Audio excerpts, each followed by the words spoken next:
जय श्री हरि। वैकुंठ चतुर्दशी की कथा। एक बार सनक, सनंदन, सनातन और सनत कुमार, ये चारों सनकादि ऋषि कहलाते हैं और ये देवताओं के पूर्वज माने जाते हैं।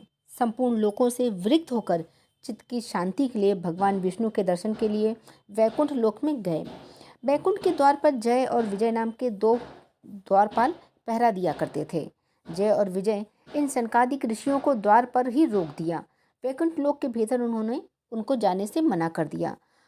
उनको इस प्रकार मना करने से सनकादिक ऋषि ने उन्हें समझाया, कहा, तब भी नहीं माने। तब वो बोले, अरे मूर्ख हो, हम तो भगवान विष्णु के परम भक्त हैं, हमारी गति कहीं भी नहीं रुकती, हम देवाधिदेव के दर्शन करना चाहते हैं, तुम हमें उनके दर्शन से क्यों रोकते हो? तुम लोग तो भगवान की सेवा में रहते हो, तुम्हें तो उन्हीं के समान समदर्शी होना चाहिए। भगवान का स्वभाव तो परम शांतिमय है, तुम्हारा स्वभाव भी वैसा ही होना चाहिए, हमें भगवान विष्णु के दर्शन के लिए जाने दो।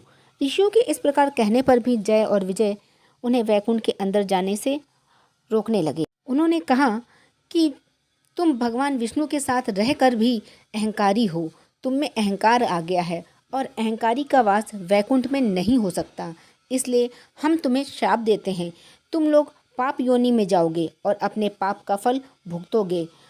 उनके इस प्रकार श्राप देने पर जय और विजय भयभीत होकर उनके चरणों में गिर पड़े और क्षमा मांगने लगे।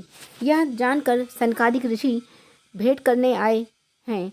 भगवान विष्णु स्वयं लक्ष्मी जी और समस्त पार्षदों के साथ उनके स्वागत के लिए पहुँचे। भगवान विष्णु ने कहा, हे मुनीश्वरों, ये जय और विजय नाम के मेरे पार्षद हैं।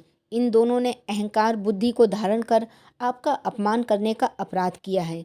आप लोग मेरे प्रिय भक्त हैं और इन्होंने आपकी अवज्ञा करके मेरी भी अवज्ञा की है। इनको शाप देकर आपने उत्तम कार्य किया है। इन अनुचरों ने तपस्वियों का तिरस्कार किया है और उसे अपना ही तिरस्कार मैं मानता हूँ। मैं इन पार्षदों की ओर से क्षमा याचना करता हूँ।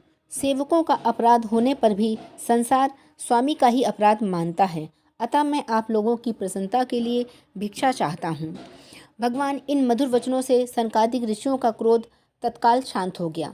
भगवान की इस उदारता से वे अति आनंदित हुए और बोले, आप धर्म की मर्यादा रखने के लिए इतना आदर देते हैं। हे नाथ, आपने इन निरपराध पार्षदों को क्रोध के वश होकर श्राप दे दिया है, इसलिए हम क्षमा चाहते हैं। आप उचित समझें तो इन द्वारपालों को क्षमा करके हमारे शाप से मुक्त कर सकते हैं।